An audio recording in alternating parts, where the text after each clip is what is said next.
Irmãos, Mateus capítulo 16, versículo 13 ao 20. Eu vou falar da parábola. Não é propriamente uma parábola, né? Nós não podemos dizer que aí é propriamente uma parábola, mas é uma comparação, uma símile da parte de Jesus. Versículo 13 ao versículo 20. Quem encontrou, diga amém. Amém. Alguém que não encontrou ainda? Todo mundo encontrou, amém. A palavra de Deus diz assim: indo Jesus para os lados de Cesareia de Filipe, perguntou a seus discípulos: quem diz o povo ser o Filho do Homem? E eles responderam: uns dizem João Batista, outros Elias, e outros Jeremias, ou algum dos profetas. Mas vós, continuou ele, quem dizes que eu sou? Respondendo, Simão Pedro disse: tu és o Cristo, o Filho do Deus vivo. Então Jesus lhe afirmou: bem-aventurado és, Simão Barjonas, porque não foi carne e sangue que tu revelaram, mas meu Pai que está nos céus. Também eu te digo que tu és Pedro, e sobre esta pedra edificarei a minha igreja, e as portas do inferno não prevalecerão contra ela. Dar-te-ei as chaves do reino dos céus. O que ligares na terra terá sido ligado nos céus, e o que desligares na terra terá sido desligado nos céus. Então advertiu os discípulos que a ninguém dissessem ser ele o Cristo. Amém, igreja? Irmãos, eu estou com uma rinitezinha começando, os irmãos vão ter paciência comigo, meio enjoado também, né, pastor Silas? Mas Deus vai me dar graça aqui.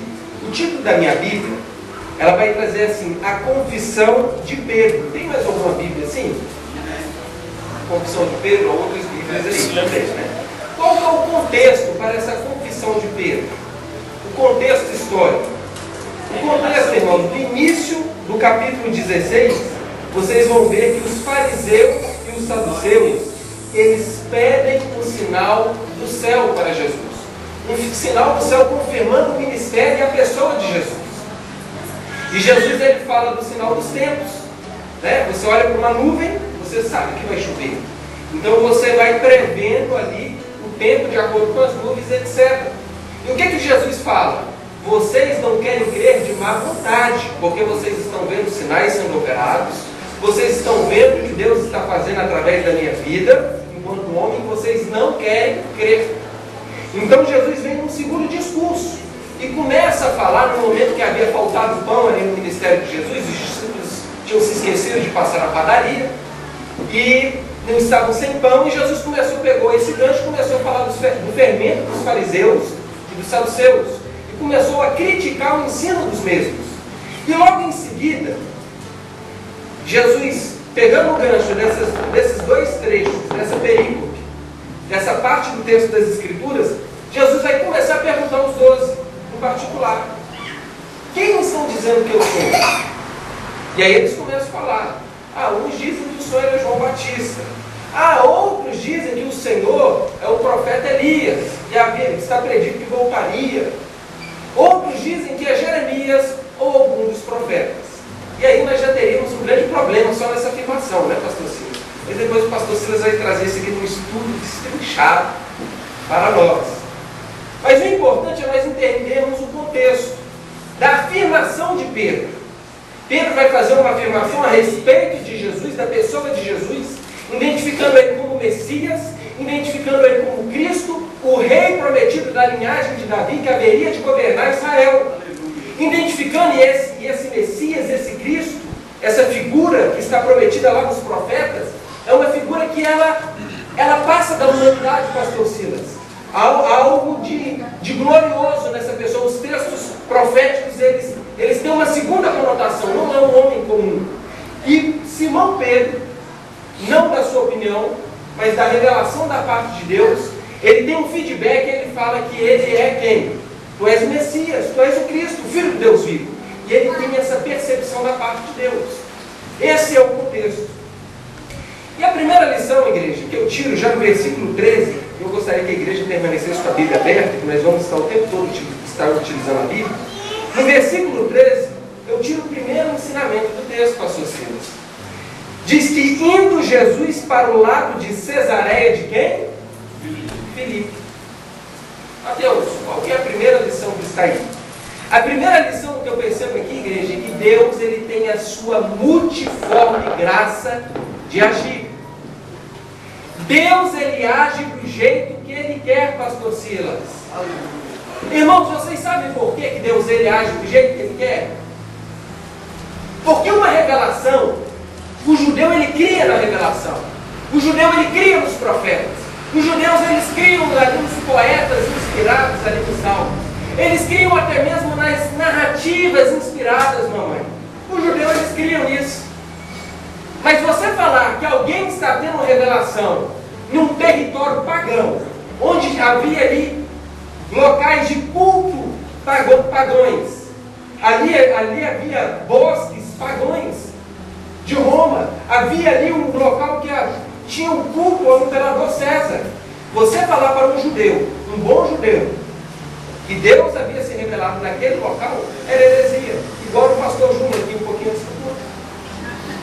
Ninguém iria crer se não fosse verdade. Então, eu vejo aqui, tia Fátima, a multiforme graça de Deus. Deus, ele se revela a quem ele quer, da forma que ele quer, quando ele quer, no local que ele quer, porque ele é Deus. Aleluia. Ele faz da forma que ele quer. E Deus ele faz isso com um propósito. Ele vem desbancar com o conhecimento e a teologia daqueles fariseus e daqueles saduceus. Eu me revelo a quem eu quero. Eu vou me revelar a esse pescador simples, ignorante. Falar dele não é muito bom, mas eu vou me revelar a ele no local onde vocês diriam que não poderiam se revelar. Cesareia de Filipe, território pagão. E Deus se revela, Simão Pedro.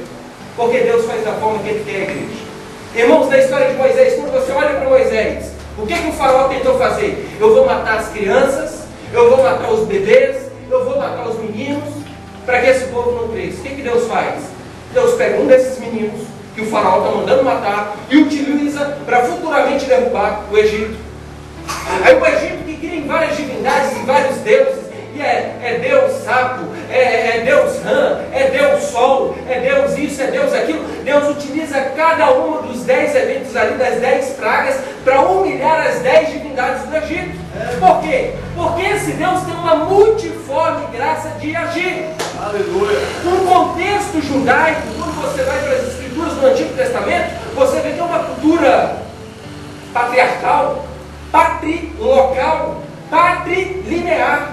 Uma igreja onde o macho tinha moral, pastor Silas.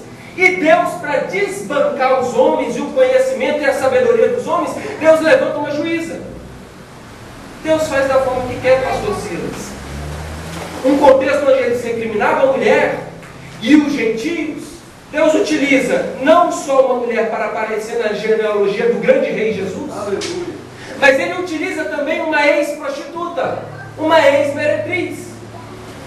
Então Deus faz da forma que quer. O povo de Israel, igreja, esperava um grande rei, um rei forte, um rei poderoso, com armas, com soldados, com império, com força militar, com provisões de todo tipo. E o que Deus faz? Deus manda um homem, um menino Deus, que vai ter que utilizar fralda, pastor Silas.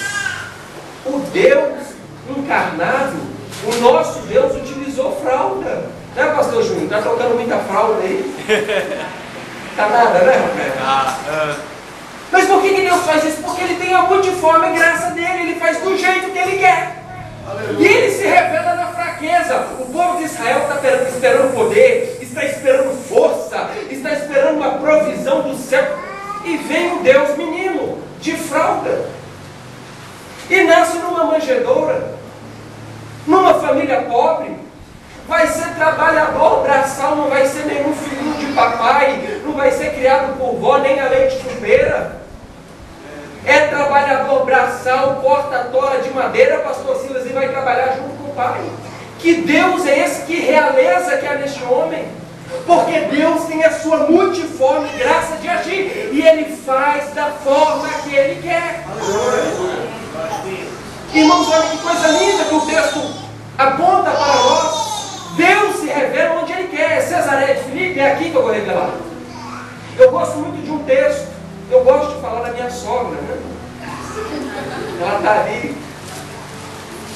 Irmãos, Pedro, né? Há quem diga que Pedro traiu Jesus porque curou a sogra de Pedro, não acredito. Mas Pedro, eu gosto quando Pedro vai falar: Jesus, o pessoal está cobrando imposto da gente, o leão está na área, o imposto de renda está na área, a gente tem que fazer a declaração, a gente tem que pagar isso, tem que pagar aquilo. Como que a gente vai fazer, Jesus? Aí Jesus fala assim: procura um peixe, vai pescar, e dentro do peixe tem a moedinha lá dentro do peixe. Aí você vai tirar a moedinha, você vai pagar o imposto. Irmão, eu particularmente, se eu não conhecesse Jesus, eu ia falar que era doido. Isso é doido. Pegar um peixe para tirar a moeda. Por que ele não falou assim: vai na casa da sua sogra, que eu curei, que ela tem uma latinha que ela esconde em cima ali da despensa, e lá está cheio de moedinha, que eu sei que vai debaixo do colchão da sogra, que eu curei, Pedro. A sua sogra, que lá está cheio de notinha de verdinha, e a gente vai pagar. Não, Jesus ele faz o que? Da forma que Ele quer, para desbancar o conhecimento e a sabedoria dos homens. É por isso que Paulo fala que aquilo que é a sabedoria dos homens é loucura para Deus, a loucura de Deus é sabedoria para os homens. Aleluia! Irmãos, Deus faz da forma que Ele quer. Aleluia! Eu acho isso tremendo, eu acho isso lindo em Deus. Aleluia! Isso desbanca até nós evangélicos, que achamos que nós temos uma caixinha para Deus. Deus faz assim, Deus faz assim. Não, igreja. O povo evangélico é um povo prepotente. Eu falo isso porque eu sou evangélico, nasci no berço evangélico, tenho tios pastores, tios avós pastores, sou pastor, amigo de pastor, amigo de pastor. Então eu sei que o povo evangélico é um povo prepotente, topetudo, acha que tem a verdade, acha que sabe de tudo, mas Deus se revela a quem quer, da forma que quer. Irmãos, tem gente que não é evangélica, mas que conhece muito de Deus. É verdade. E já teve experiências com Deus na sua vida. Aí chega um evangélico cheio de razão e acha que, irmãos, eu creio que Jesus é a revelação plena de Deus, eu creio na palavra de Deus, na revelação bíblica, mas nós temos que ser menos topetudos, porque Deus se revela da forma que quer, para quem quer e quando quer. Deus maravilhoso, Senhor. Amém, igreja? Amém. Aleluia. Versículo 13 ao 15. A palavra de Deus diz assim: perguntou, a segunda parte agora do versículo, perguntou a seus discípulos: quem diz o povo ser o filho do homem? E eles responderam: uns dizem João Batista, outros Elias, e outros Jeremias ou algum dos profetas. Irmãos, aqui eu vou falar da reputação do filho do homem. Será que Jesus estava preocupado com a reputação dele? Será que Jesus estava preocupado com a fama dele? Do que eles estavam falando no Facebook ou no Instagram? Por que Jesus está fazendo essa pergunta? Qual é a preocupação real de Jesus? O que Jesus quer quando ele faz essa pergunta? E quando a gente fala de reputação, pastor Silas, eu lembro da época de colégio. Irmãos, eu nunca fui bom de discussão e de briga, nunca. Mas na época de colégio, seja você crente ou não, sempre tem aquelas briguinhas de colégio. Eu me lembro certa feita, pastor Silas, que o rapaz disse que ia me pegar lá fora. E me ameaçou e eu nunca fui bom de briga. Eu falei: Jesus, o que eu vou fazer? E eu não estava nem preocupado com a briga, eu estava preocupado com a reputação. Porque se eu apanhasse, ia ficar mal. Né? E aí todo mundo já sabia da briga. E chegou no momento da briga, irmãos, eu era muito conversado. Eu falei: olha, rapaz, eu não quero brigar. Eu não sei porque você quer me bater, mas se a gente brigar, uma coisa eu te garanto, você vai apanhar.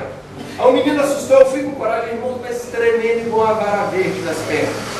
Mas graças a Deus, Deus me deu um gogó bom, e pelo gogó eu convenci o rapaz a não brigar comigo. Mas por que eu convenci o rapaz? Porque eu estava preocupado preocupado de apanhar. Gente, se eu apanhar aqui vai pegar mal para mim. E é uma zoação só na época do colégio. E eu estava preocupado com a minha reputação. Mas, irmãos, isso aqui não é a preocupação de Jesus. É lógico que Jesus, quando Jesus responde, Jesus faz a pergunta, Jesus já define quem é Ele. Jesus já define o seu ministério. Ele fala assim, quem dizem, vamos lá no texto, que diz o povo ser o filho do homem. E aí nós vamos para a teologia do Novo Testamento. Jorge Euler vai afirmar que o termo filho do homem, que Jesus vai se apropriar das escrituras ali do Antigo Testamento, o que Jesus está querendo dizer? O filho do homem é utilizado nos livros poéticos, Salmos, Jó, levando a humanidade, as debilidades do homem. Mas também, esse termo ele é utilizado em Ezequiel e Daniel. Utilizam-se para os profetas, levando em conta a humanidade do profeta. Mas também se utiliza para Deus, e em Daniel em especial para o grande rei, o Messias. Então Jesus, quando se utiliza desse termo, Jesus está falando, eu sou homem, mas eu sou Deus. Jesus está afirmando a sua humanidade, Jesus está afirmando a sua divindade. Então, em primeiro momento, quando Jesus responde, quando Jesus pergunta, e já responde, porque ele é um gentleman, ele vai falar, quem dizem que é o Filho do Homem, ele está falando assim, eu sou o Filho do Homem. Eu sou homem, eu sou Deus. Mas o que o povo está dizendo? E a minha pergunta é, por que Jesus está fazendo isso? Perguntando isso. Está preocupado com reputação? Eu respondo, não. Por que eu digo que ele não está preocupado com reputação, pastor Silas? Porque no versículo 20, ele vai falar assim, então advertiu os discípulos que a ninguém dissessem ser ele o Cristo.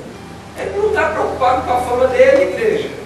Ele não está preocupado se ele é um grande profeta, se ele é um pastor, se ele é um missionário, se ele é um apóstolo, se ele é o pastor Júnior, querubim, se ele é o pastor Silas, o serafim. Ele não está preocupado com isso. Jesus sabe quem ele é, e ele já define, eu sou o Filho do Homem. Ele não está preocupado. Jesus está simplesmente olhando se era o momento dele ser revelado. E ele como homem, ele na sua humanidade, porque ele abriu mão dos seus atributos, abriu mão de todo o seu poder, de toda a sua licença, ele na sua humanidade, ele pergunta aos discípulos, o que o povão está dizendo aí? Sabe por quê? Porque ainda não é o momento, versículo 20, ainda não está na hora do povão saber quem eu sou. Irmãos, o que eu aprendo aqui? A igreja tem que se preocupar mais com a sua vida com Deus e preocupar menos com o que o povo está falando de nós. Eu vejo muito crente debatendo daqui, debatendo dali, entra no Face, entra no Instagram, vai uma bobeira, uma discussão zaiada, fofoca gospel, tem até um fuxico gospel, alguém já viu isso? Aí o povo vai compartilhando lá no WhatsApp, o fuxico gospel, cantora tal, trai com não sei quem, com o pastor tal, tem filho. E é uma carnalidade só. Mas o que eu aprendo com Jesus? Que não importa o que o povo diz a gente, o nosso testemunho vai confirmar quem nós realmente somos. O nosso testemunho vai confirmar a opinião de Deus ao nosso respeito. Aleluia. E a igreja não tem que ficar perdendo tempo com isso. Jesus, eu sou o Filho do Homem, acabou. E o testemunho dele leva para quem? Ah não, é Jeremias. Por quê? É um homem que está sofrendo, está sendo perseguido. Ah não, ele é João Batista. Ah não, ele é Elias, porque ele faz prodígios, ele faz sinais. E hoje todos nós sabemos que ele é o Filho de Deus. Aleluia, Jesus. Amém, igreja? Amém. Não se preocupem com o que os outros estão falando ao seu respeito. Se preocupem com a opinião de Deus ao seu respeito.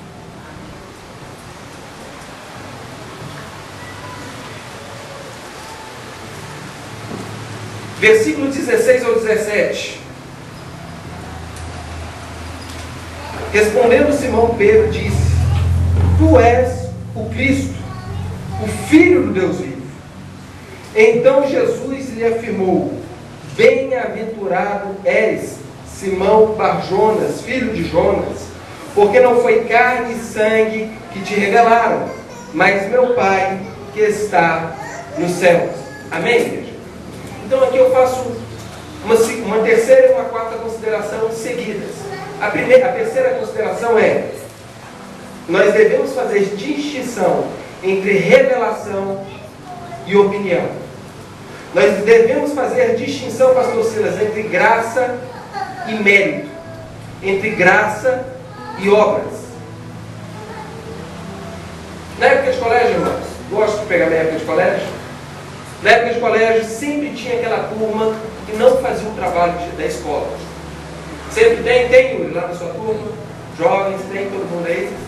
Sempre tem aquela turminha que não fazia o trabalho do colega e que no último momento, nos 45 do segundo tempo, o camarada chegava lá, me coloca na sua equipe, me coloca no seu grupo. E aí a gente ia lá no ato de misericórdia e colocava o infeliz. E aí a gente colocava o irresponsável que não tinha feito trabalho, porque a gente, era amigo, era parceiro. E o camarada, ele na cara de pau, quando saía aquela nota, um 9, um 10, um 9,5, ele batia no peito, porque o meu grupo é festa demais.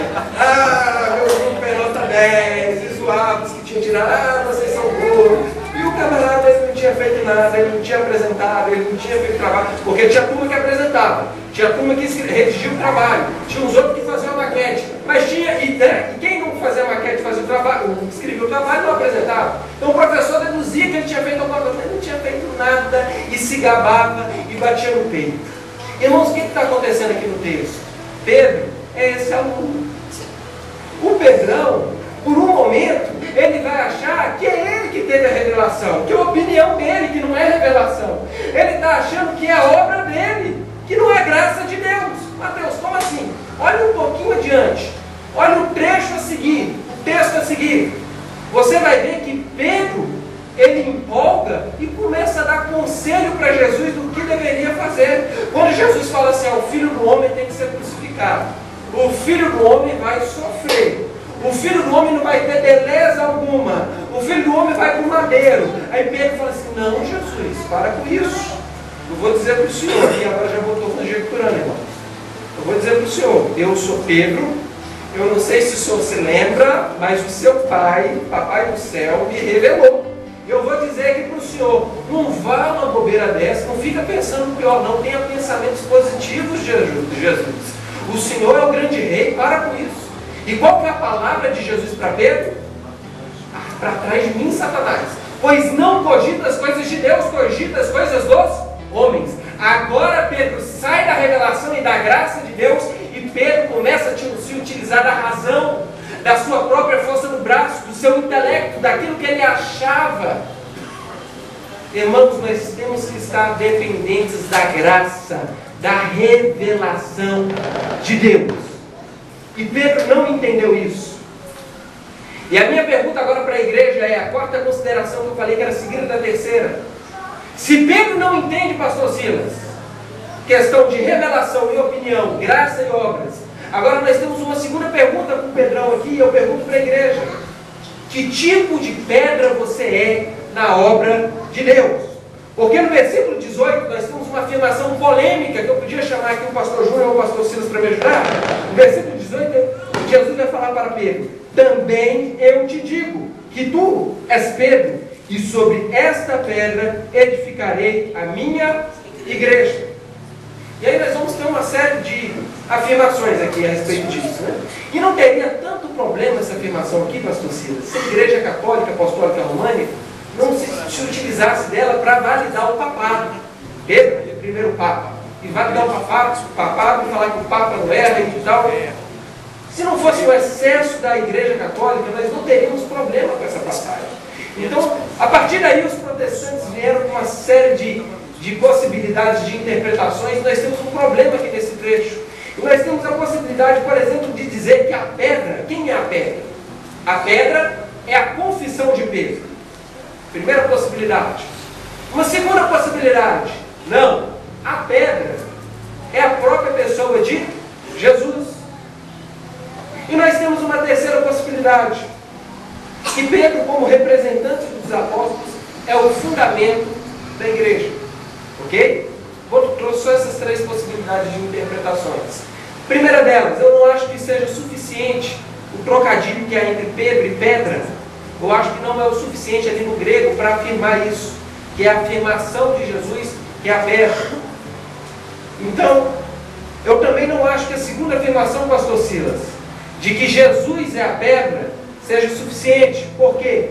Você vai ver seguinte, no próprio versículo 18, que Jesus está edificando. Então, como que ele é a pedra se ele está edificando? Então, eu não acredito também que Jesus seja a pedra. Eu acredito na terceira possibilidade, lembrando da minha fala inicial, dos excessos da Igreja Católica. Eu acredito na terceira possibilidade, que Pedro, ele é a pedra, mas como representante dos apóstolos. Mas não só Pedro. Mais adiante ele vai dizer, nas suas epístolas, que todos nós somos pedras da igreja. Todos nós fazemos parte desta obra, desta grande construção. Aleluia. O próprio Jesus também é identificado como pedra angular. Então todos nós somos pedra. Agora a questão é, pastor Silas, o Pedro, quando ele está na graça, o Pedro, quando ele entende que tudo vem de Deus, que tudo é revelação de Deus, que não vem do braço, da opinião dele, ele é pedra de ajuda, ele é pedra de edificação, ele é coluna de edificação na obra de Deus. Mas a partir do momento que ele acha que a obra vem dele, que as coisas vêm dele, vem da força do braço dele, vem da opinião dele, daquilo que ele acha, ele se torna de quê? Pedra de tropeço. Irmãos, nós dependemos da graça de Deus, nós dependemos da revelação de Deus. Irmãos, não basta somente eu estudar, não basta somente eu fazer teologia, não basta eu ficar lendo, se não for a graça de Deus.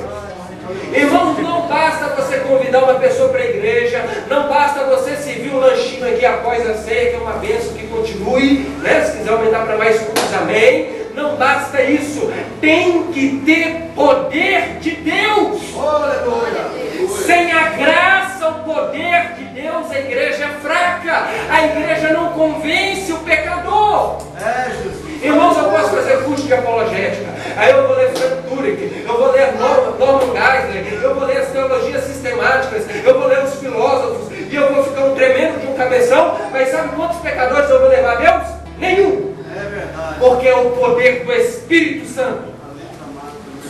Irmãos, é o poder do Espírito que convence o pecador. E se não for o Espírito Santo convencendo o pecador, ele não se arrepende. Irmãos, todos nós que conhecemos a pessoa de Jesus e temos convicção na fé que proclamamos, nós sabemos que um dia nós tivemos uma experiência com Deus que mudou as nossas vidas. Tem pessoas que sabem o momento exato que Jesus teve um encontro com elas. Tem pessoas que foram um processo, começou a vir na igreja, e um domingo, e uma terça, e uma quarta, e um momento essa pessoa foi se convencendo do seu pecado. Mas um dia Jesus convenceu nós pecadores dos nossos pecados. E isso não vem por nossa opinião, é graça de Deus. Amém, igreja? Quinta consideração que eu gostaria de fazer sobre as portas do inferno. Pastor Silas, meu amigo, me lançou aqui vários desafios novamente. Então nós falamos da pedra, agora nós vamos falar das portas do inferno, ainda no versículo 18. E as portas do inferno não prevalecerão contra ela. Amém? Não prevalecerão contra a igreja. Irmãos, a ideia de inferno aqui, o pastor Enéas até criticou no último domingo, fez, pastor Silas? Criticou aqui a questão do inferno, no entendimento de um capetão com um garfão, espetando as pessoas lá num local cheio de fogo e de véia, de escuridão. A ideia do inferno, o Seol do Antigo Testamento, ele tem algumas possibilidades. E aí você vai ter a João Ferreira de Almeida trazendo algumas traduções ali no Antigo Testamento. E uma delas é a questão da sepultura, da morte. E a interpretação que eu trago é, pastor Silas, que a morte não teria poder sobre a igreja. Olha que coisa linda, irmãos. A morte não tem poder sobre a igreja.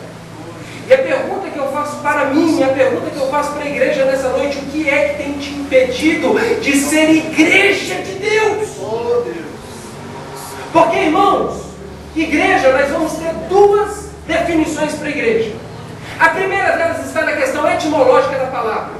Nós temos o ek, do momento de congregação, de assembleia. E essa assembleia, agora nós vamos para o etimológico, ela sai para fora sim. Essa assembleia que se reúne aqui nessa noite, tem que se reunir, Paulo vai falar a respeito disso. Não está errado, como alguns dizem. Nós temos que se reunir, ter comunhão uns para com os outros, orar uns para com os outros, entoar hinos e cânticos uns para com os outros, não sermos desigrejados. Mas essa igreja que se reúne aqui, ela também sai para fora.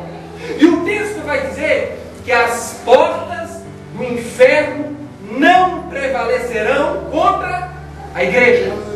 Glória a Deus. Nós temos poder na pessoa do Espírito Santo. Aleluia. A igreja tem o poder do testemunho. Glória a Deus. Irmãos, por que a igreja tem poder? Porque nós parecemos com João Batista? Porque nós parecemos com Elias? Porque nós parecemos com Jeremias? A igreja tem poder, tem peso no testemunho. E não precisa falar bonito, precisa viver, porque há uma multidão de testemunha nos acompanhando, diz o autor de Hebreus. Os demônios e os anjos sabem quem somos nós. Quando os filhos de Seva, um dos principais dos sacerdotes no livro de Atos, esses 7 filhos de Seva, eles começam a expulsar demônio, e eles viram os caça-fantasma, caça-demônio dentro de Israel, e eles estão empolgados, e eles estão falando: eu te expulso pelo poder que há no nome de Jesus, a quem Paulo prega. O demônio vira para eles e fala assim: ó, Jesus eu conheço, Paulo também sei quem é, mas vocês nunca vi. Deu um cacete nos camaradas e arrancou a roupa deles. Porque eles sabem quem somos nós. Amém. O poder da igreja está na vida, na vivência. E o mundo espiritual sabe quem somos nós. Glória a Deus. Aleluia. Eu comentava com minha esposa: irmãos, a época que eu mais influenciei casais, pessoas, foi a época que eu mais tive comunhão com Deus. A época que as pessoas me procuravam mais, foi a época que eu mais estive próximo de Deus. E as pessoas queriam falar de Deus comigo. Por quê? Porque eu estava próximo de Deus. Quando a igreja estiver próxima de Jesus, aos pés de Jesus, os pecadores virão. As portas do inferno não prevalecerão contra a igreja. E a minha pergunta para a igreja é: se a igreja sai para fora, o inferno não aguenta a igreja, a morte não aguenta a igreja, o que é que tem te impedido, meu irmão, de fazer a obra de Deus? Esqueci a palhinha. O que é que tem nos segurado de fazer a obra de Deus? A igreja está apática, irmãos. Eu não me excluo dessa. O pastor Silas um dia desses me ligou e falou: Mateus, você está trabalhando demais, camarada. Trabalhe menos, faça mais a obra de Deus. Eu recebi com amor e com carinho. Deu uma respostinha seca e sem graça. Pegar bem, glória a Deus, olha por mim. Irmãos, o que é que tem nos impedido de fazer a obra de Deus? Irmãos, eu amo as coisas de Deus. Eu tenho um amigo, filho da tia Fátima, e aí quando a gente senta, eu falo para os irmãos como eu amo as coisas de Deus, e ele vai falando das coisas de Deus, eu vejo que ele está tendo comunhão com Deus. E eu falo para os irmãos: eu amo as coisas de Deus, eu quero fazer as coisas de Deus. Mas irmãos, não importa a gente ficar no discurso, no blá blá blá, e não esticar as mangas da camisa, não colocar os joelhos em terra e pedir a Deus por pecadores. Nós temos que ter fome na alma. Igreja, eu me entristeço, eu me envergonho, porque como pastor eu fico devendo. Não adianta eu conhecer, subir um domingo aqui, pregar, e eu sou pastor, a paz do Senhor, irmão, se nós não trouxermos os pecadores, a igreja tem que ter essa fome. A igreja não pode estar apática. O crescimento dessa igreja não depende só de mim ou do pastor Silas, depende de cada um de nós. Eu fico tão alegre com o pessoal da Deise, da Bunda, que sempre estão trazendo um convidado, não sei o que eles arrumam. Eles falam que tem lanche aqui depois do culto. Eu sei que estão trazendo alguém, eu falo: Jesus, mas que povo abençoado. Levanta pessoas assim, pessoas que influenciam o vizinho, influenciam o familiar, que dêem testemunho. Faz isso na minha vida, Jesus. Irmãos, as portas do inferno, nem a morte pode segurar aquilo que Deus vai fazer na sua vida. Aleluia. Amém, igreja? Glória a Deus. Aleluia. No versículo 19 nós temos aqui uma última afirmação que nos traz dor de cabeça, né? No sentido de resolvermos aqui: dar-te-ei as chaves do reino dos céus. O que ligares na terra terá sido ligado nos céus, e o que desligares na terra terá sido desligado nos céus, né? Quer responder, pastor Silas? Amém. Irmãos, então quando eu falo de chaves do reino, quando eu falo da questão da autoridade ligar nos céus, desligar na terra, tudo mais. Eu não estou falando de carteirinha de capelão. Já viu, pastor Silas? Pastor Júnior, já viu? Aquela turma que tira a carteirinha do capelão e acha que tem o poder da carteirinha do capelão. Eu fiz seminário, fiz uma teologia e tinha uma turma que achava que tinha superpoderes quando tirava a carteirinha de capelão. Inclusive, eu li uma notícia que tinha gente vendendo carteirinha de capelão. Os camaradas com a mega operação, você prendeu o povo que estava vendendo carteirinha de capelão, irmãos. Só porque tem um brasão lá do Brasil, né? Tem um brasão lá em carteira bonita, o camarada ele se acha uma autoridade eclesiástica. Agora eu sou capelão, não sou capelinha, não, sou capelão. Irmãos, a autoridade não está numa carteirinha de capelão. Também não falo das maluquices e dos excessos da batalha, das doutrinas da batalha espiritual. Né? O Davi não tocou no Saul, porque o Saul era ungido de Deus, e não pode tocar no ungido de Deus. Eu não estou com esses excessos, pastor Silas. É lógico que o ungido de Deus, quando ele erra, ele deve ser corrigido, sim. O Davi teve um Natan para colocar o dedo na cara dele e falar verdades para ele.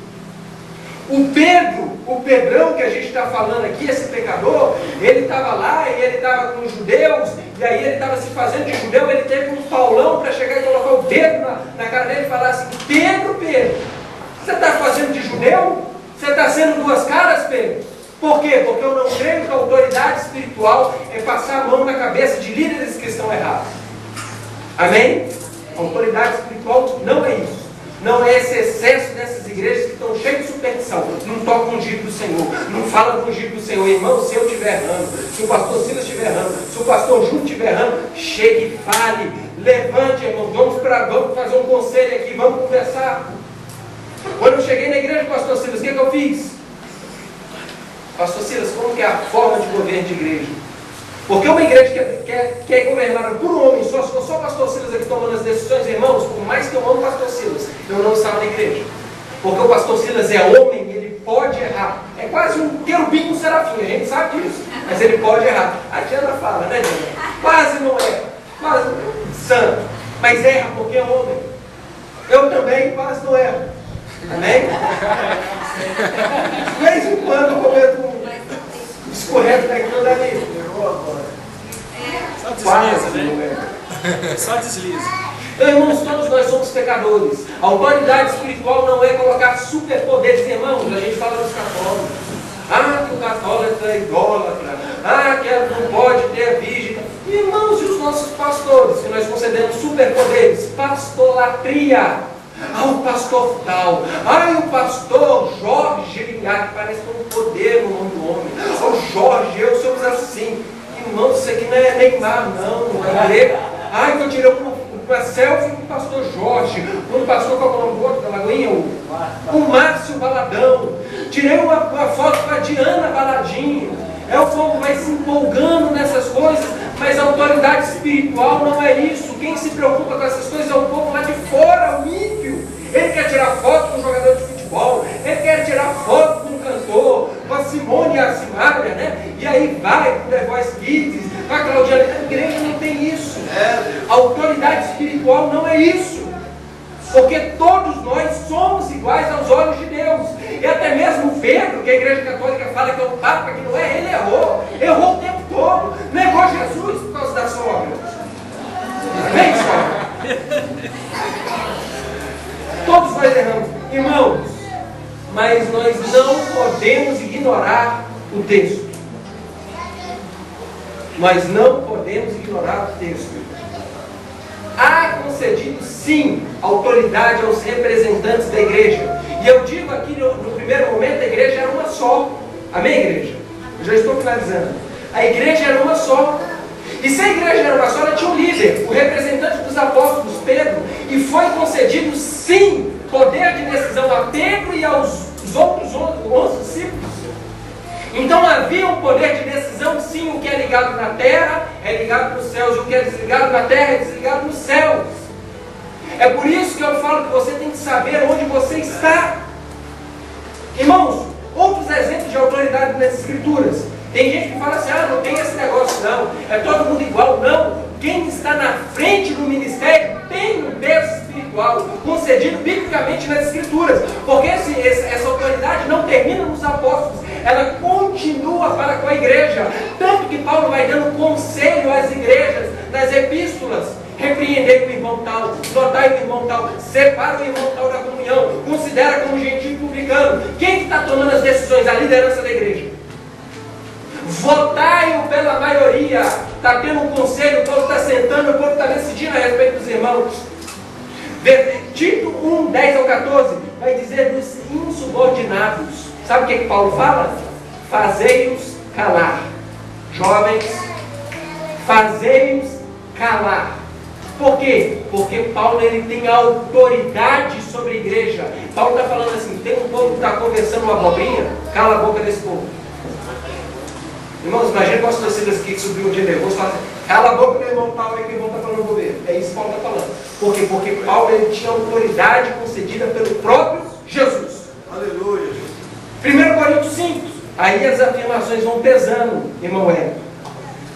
Paulo vai falar assim a respeito de um irmão que estava dormindo com a esposa do pai, não a mãe, possivelmente a madrasta. Ele vai falar assim a respeito do rapaz: esse aí eu entrego a Satanás, para que o espírito seja salvo.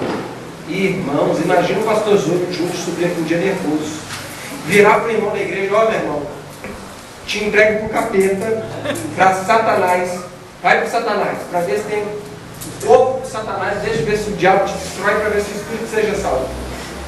Irmãos, quem que esse homem está fazendo essa afirmação?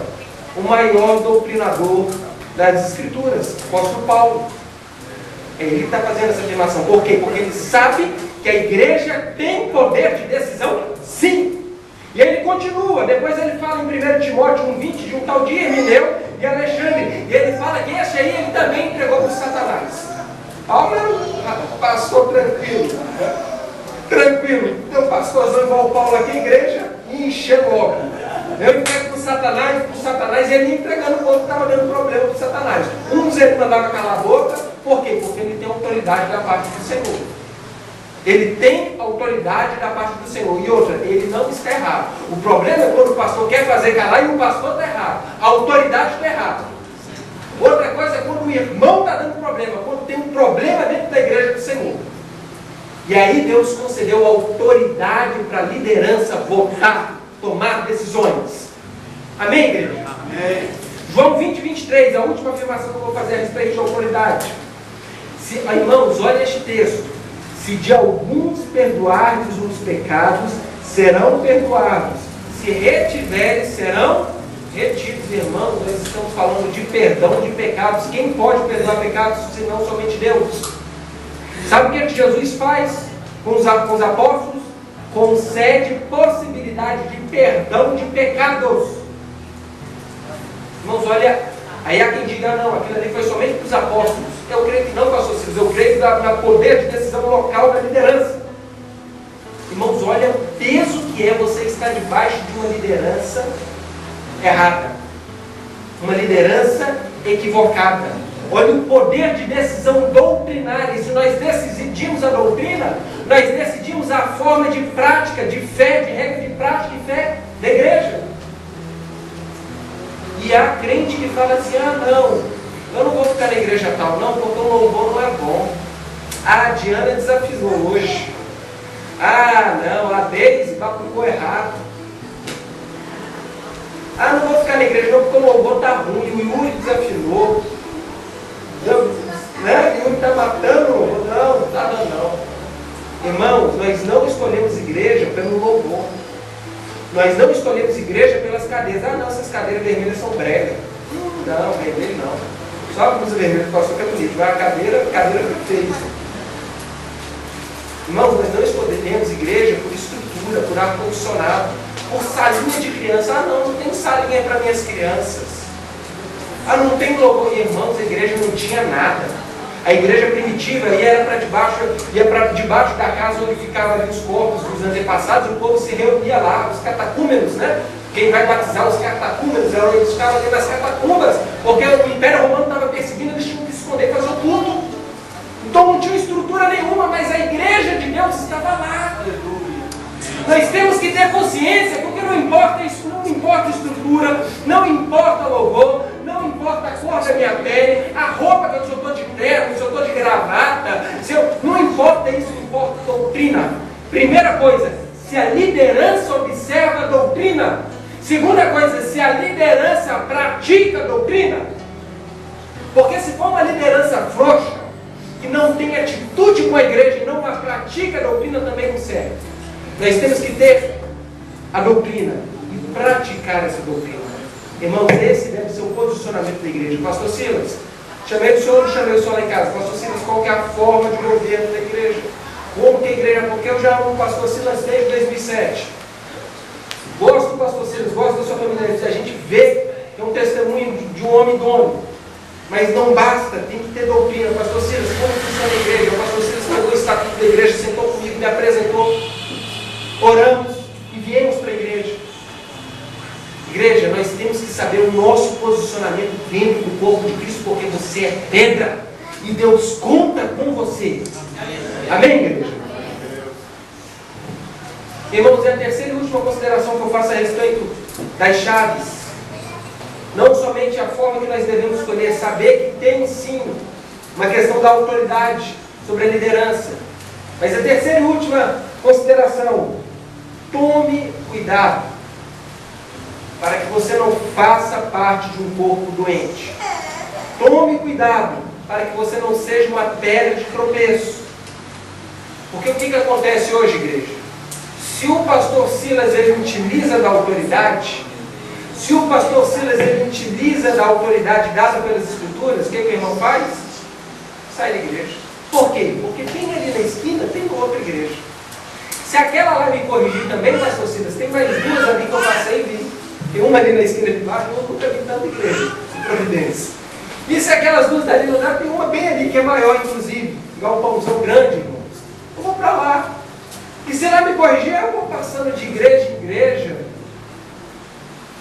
Lá a igreja era uma. A igreja era a igreja de Jerusalém, sob a liderança de Pedro e os demais apóstolos. Então, irmão, não tinha para onde correr, era de lá para o judaísmo. Então a igreja ali, os líderes exerciam sim. Chamava atenção, Paulo fala assim: notai, adverti os irmãos que estão em pecado. Chama uma testemunha, não deu, chama duas, não deu. Chama para a igreja, corrige diante da igreja. Irmãos, nós não podemos ser uma igreja dodói. Nós não podemos ser uma igreja dodói. Eu não conheço a história de toda a igreja, eu não sei como, né? De alguns aqui eu conheço, do casal eu conheço que já congregou comigo, tia Fátima, meus pais, alguns nós conhecemos, mas não de todos. Eu não sei qual foi a sua história na sua igreja anterior, mas que você seja um crente maduro, você respeite seus líderes. Graças a Deus aqui, pastor Silas, tivemos uma situação até hoje na igreja, então graças a Deus os irmãos não têm tido, né? Nós não temos tido problemas, mas a igreja vai crescer, e no momento que ela crescer, você esteja com seus líderes, seja para repreender, ou seja para apoiar, sempre apoiado nas escrituras, porque Deus tem promessa desse ministério e Deus conta com você. Amém, igreja? Vamos colocar de pé? Amém.